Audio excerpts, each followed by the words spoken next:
Fala galera, seja bem-vindo ao canal Gui Teles na área. Hoje estamos aqui para mais um dia de análise do mercado cripto. Hoje vamos falar um pouquinho sobre o fim das criptos. Vocês vão entender ao longo desse vídeo o porquê que eu estou falando isso, do fim das criptos. E a gente vai fazer uma análise on-chain, a gente vai trazer alguns dados. Aconteceram algumas coisas interessantes aí no final de semana, principalmente quando a gente olha para a análise on-chain, e a gente vai ver tudo isso no vídeo de hoje, beleza? Mas calma aí, segura um pouco sobre o fim das criptos aí, não adianta entrar em pânico, porque a gente vai se debruçar um pouquinho em cima disso. Se você não é inscrito no canal, eu te convido a fazer parte desse canal. Aqui eu trago mega conteúdo todos os dias da semana, principalmente quando eu falo sobre análise on-chain, beleza? E caso esse conteúdo faça sentido para você, deixa seu like para dar aquela força pro canal. Bom, pra gente começar, eu quero falar um pouquinho sobre a Grayscale, que, cara, a gente tá tendo aí a Gemini, né, ou a Genesis também, a gente tá vendo que tá tendo um contágio aí de tudo que veio acontecendo com a FTX, a gente tá tendo outras empresas também que podem estar insolventes. Cara, a FTX foi simplesmente uma bomba de merda que explodiu e respingou em várias empresas aí, e a gente tá vendo algumas narrativas que podem ser prejudiciais para o mercado. Por exemplo, a gente vê o ETF, né?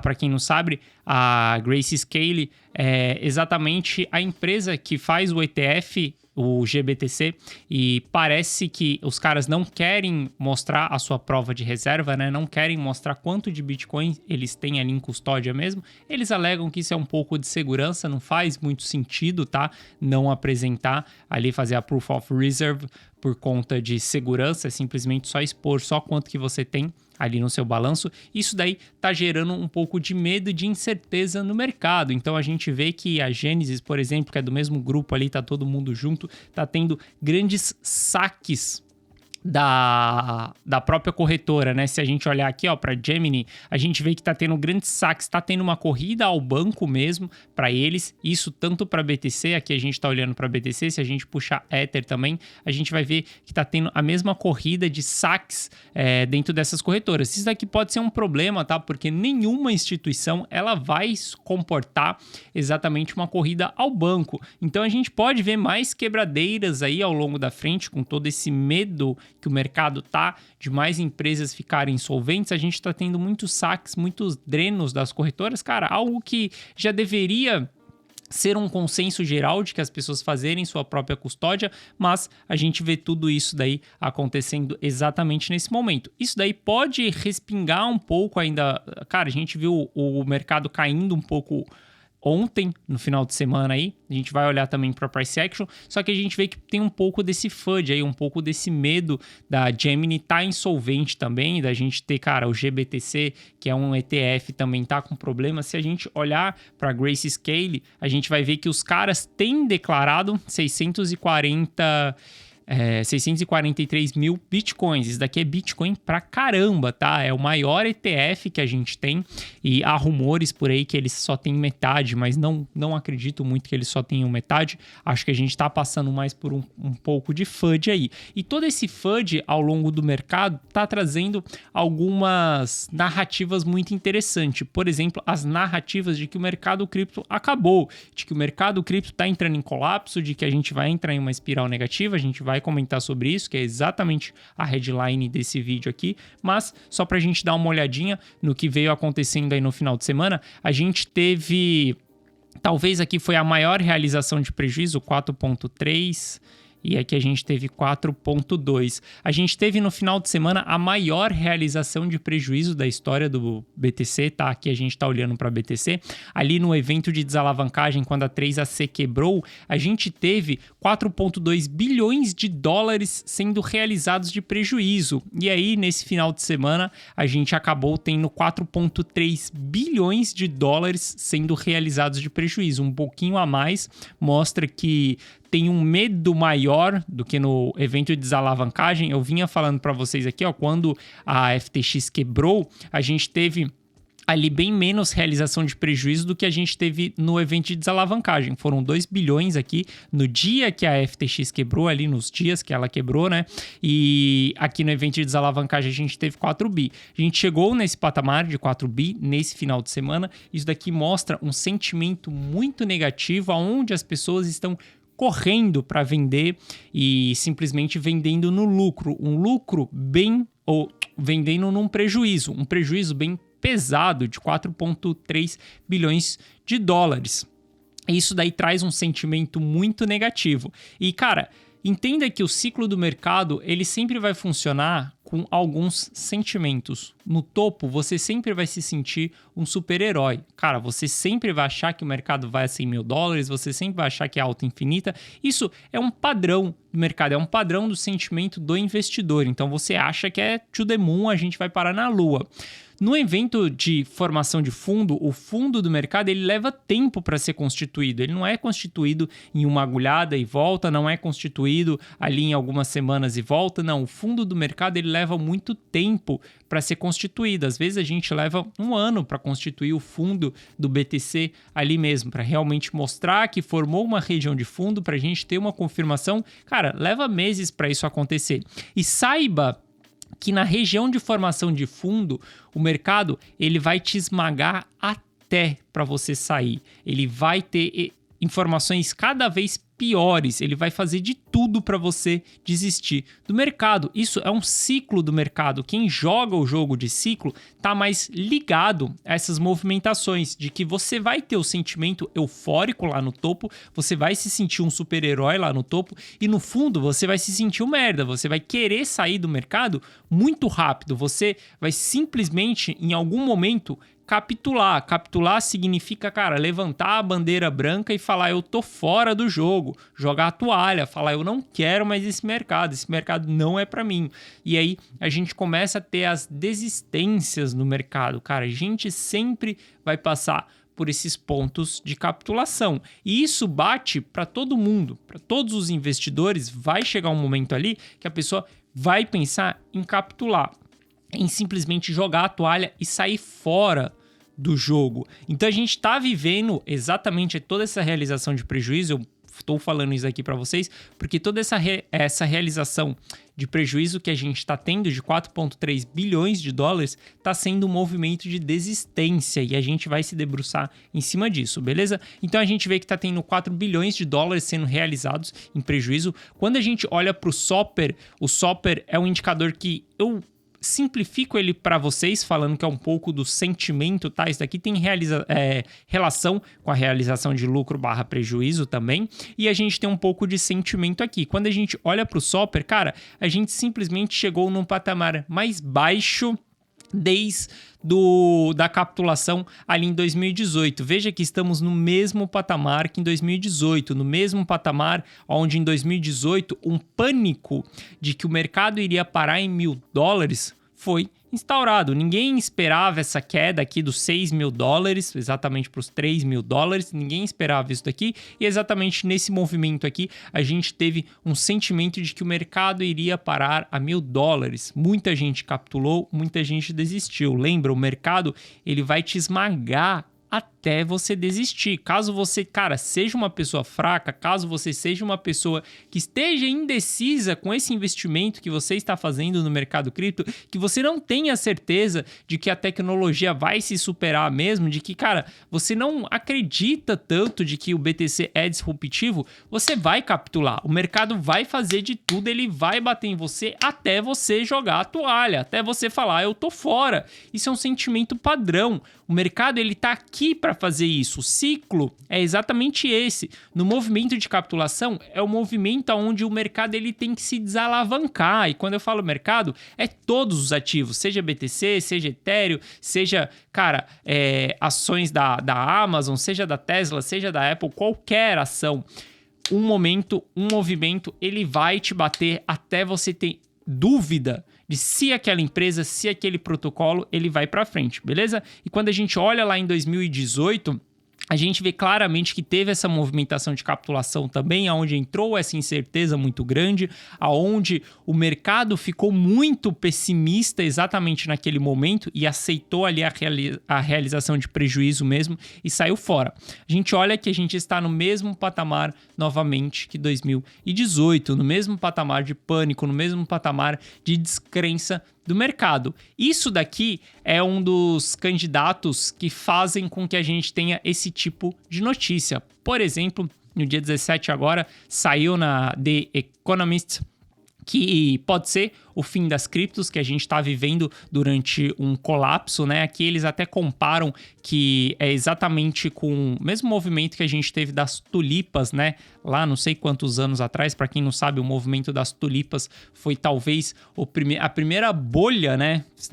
Pode-se chamar de financeira, porque as tulipas eram vendidas bem caras, não vou entrar no mérito disso daqui, mas exatamente a headline desse vídeo é pautado em cima da headline dessa matéria aqui, que tá falando que é o fim das criptos. E isso daqui, cara, é exatamente para mim o sentimento de que a gente tá constituindo o final dessa história toda. A gente tá literalmente chegando no fundo do bear market, tá? Dá para ter certeza até onde o preço vai? Cara, não dá para ter certeza. Só que claramente para mim o pânico foi instaurado, claramente para mim as notícias como, cara, essa matéria de a mídia vindo e falando que acabou essa parada de blockchain. Se você lê a matéria, cara, só joga aí The Economist do dia 17, você vai ver que na matéria eles simplesmente estão falando que é tudo fraude, blockchain é tudo fraude, não é uma infraestrutura que vai durar, que ela está se mostrando que é falha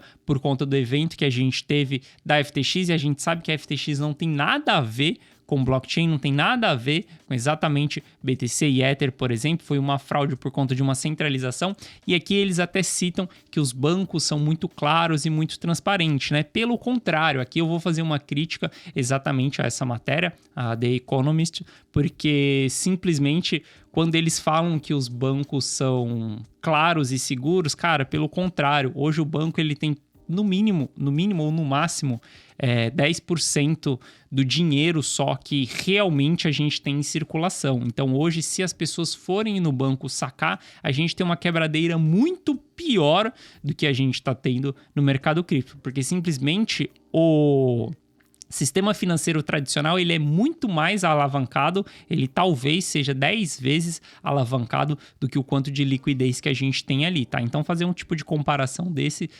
simplesmente me desculpa, mas notícia de leigo. Tanto foi um leigo que escreveu, quanto é um leigo quem lê esse tipo de notícia e acredita. Mas o ponto aqui é que quando a gente tem essas paradas acontecendo no evento de capitulação, no evento de fundo do bear market, cara, isso daí a gente coloca o nível máximo de pânico no mercado, porque saca só, até mesmo quem não é de cripto, quem não tá no mercado cripto, hoje tá sabendo que a gente tá passando por um pânico de venda, simplesmente um crash, um colapso, FTX quebrando e tudo tá indo abaixo, desmoronando, e aí a gente começa a entrar naquele senso comum de que o mercado vai para baixo. Agora tá simplesmente 100% das pessoas, até quem tá fora do mercado, tá achando que o mercado vai para baixo. E são nos piores momentos que o mercado vai reverter. São nos melhores momentos que o mercado vai reverter. Para quem não se lembra, a gente formou topo all time high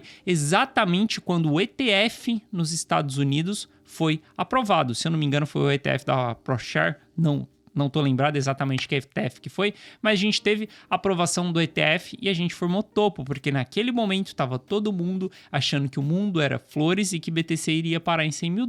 Então, quando tudo tá muito bom, Estados Unidos aprovando o ETF, a gente tem reversão do mercado. E quando tá muito ruim, estou falando que a gente vai reverter o mercado agora, nesse momento, nesse evento? Não tô falando isso porque eu não tenho certeza, mas para mim, claramente me dá mais certeza ainda e mais confiança de seguir na estratégia de compra exatamente dessa região. Cara, muita gente está desistindo do mercado agora, muita gente está saindo do mercado agora.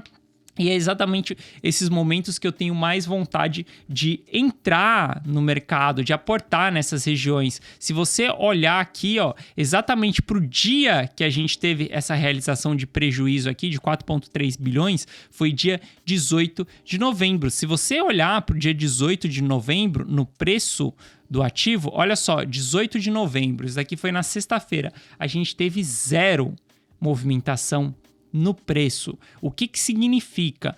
Muita gente vendeu, foi uma realização de prejuízo de 4,3 bilhões de dólares, foi uma venda muito forte e o preço nem se movimentou.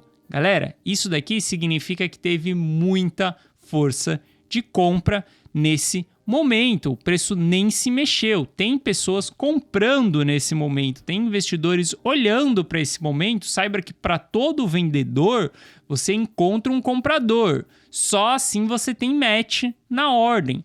Todo vendedor tem um comprador. E a gente está passando por um pânico de venda muito forte, muita gente vendendo, muita gente se desfazendo. Isso daí é o momento onde muita gente está comprando, muita gente está estocando.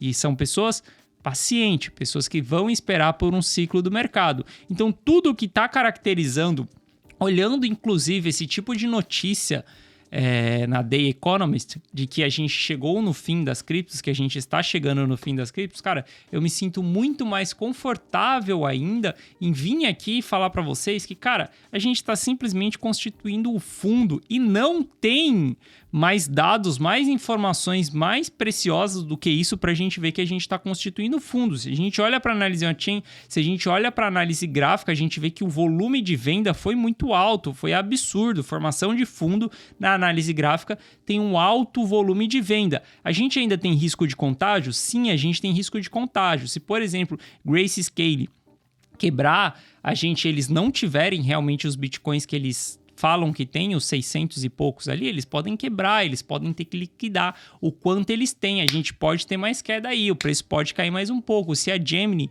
mostrar que está insolvente e que ela precisa liquidar o patrimônio dela para pagar seus clientes, cara, com certeza a gente tem mais queda aí pela frente. Só que, olhando de tudo isso, quando eu faço uma projeção para o cenário para daqui 10 meses, por exemplo, para daqui 12 meses, vamos falar para daqui um ano, cara, eu vejo que tudo isso já vai ter passado, eu vejo que tudo isso já vai estar simplesmente abafado, a gente não vai ter mais um mercado tão negativo assim, se desalavancando por mais um ano. Eu acho que no ponto que a gente chegou, a gente já está falando que toda a cadeia está comprometida. Todo mundo que está alavancado chegou no seu momento de estresse. A gente pode ter liquidação ainda nos próximos meses, a gente pode ter Gemini quebrando, é o que eu falei, liquidando, a gente pode ter ETF liquidando, quebrando, sim, a gente pode ter, mas isso daí, essas liquidações não vão durar mais do que 2 meses, ou seja, para mim, quem for quebrar, tá quebrando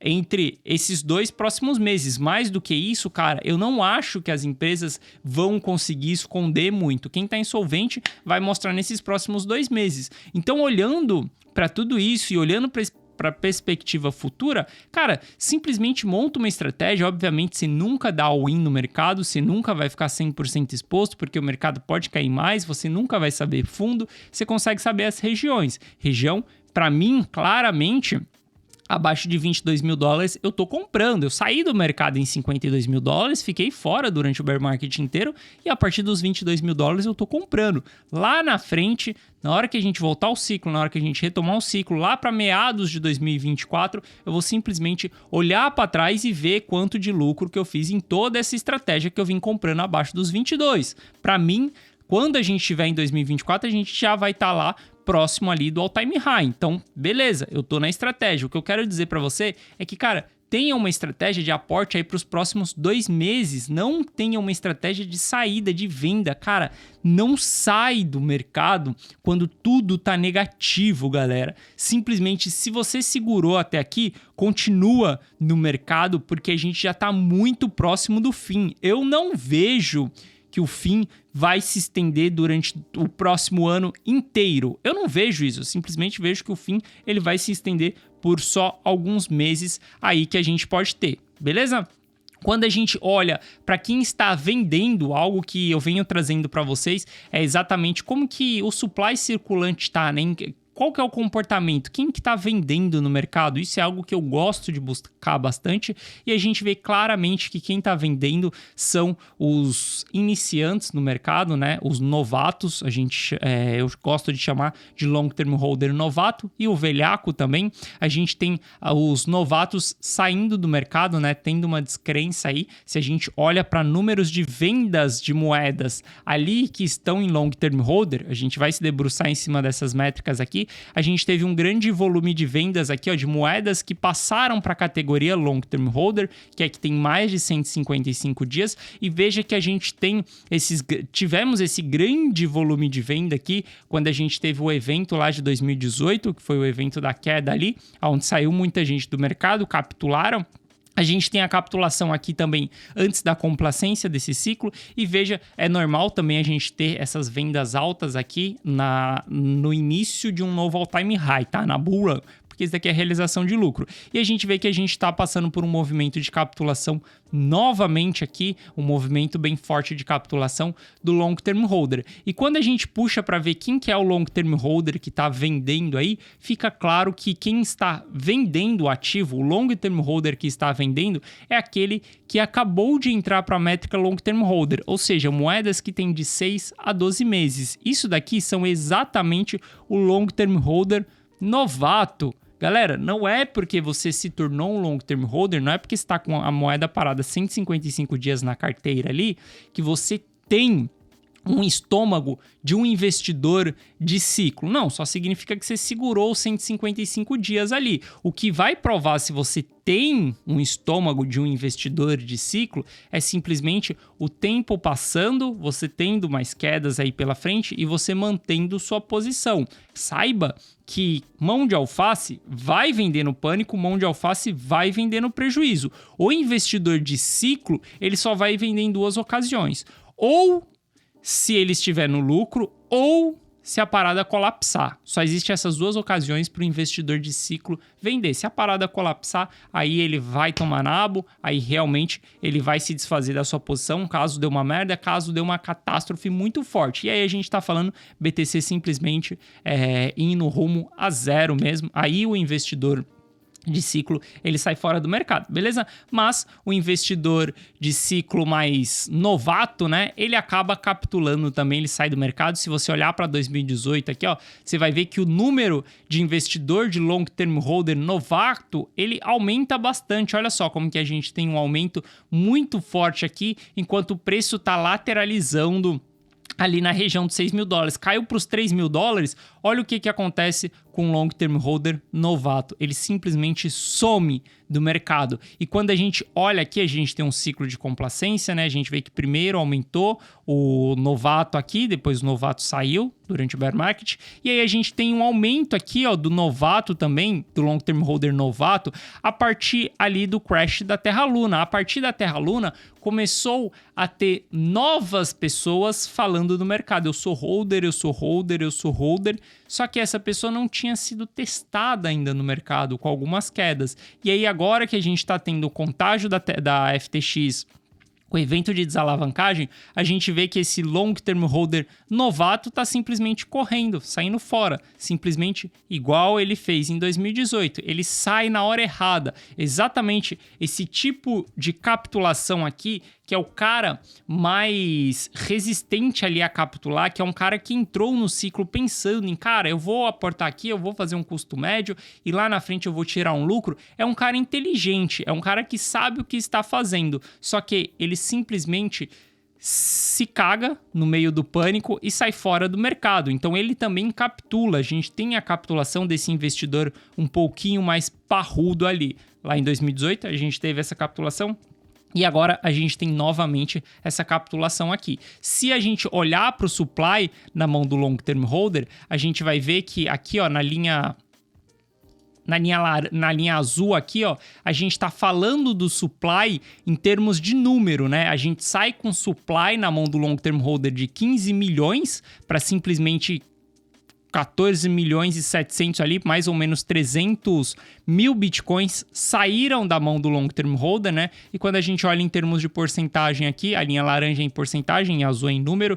Em porcentagem a gente saiu de 78% e a gente vai para 68%. Ou seja, tem uma pequena venda aí do long term holder, mas como eu mostrei para vocês, essa venda é simplesmente desse long term holder mais novato. Se a gente olhar para as métricas de idade das moedas acima de um ano, que é long term holder velhaco, a gente vê que a gente está simplesmente na mesma região, no mesmo patamar que a gente estava ali antes do crash da FTX.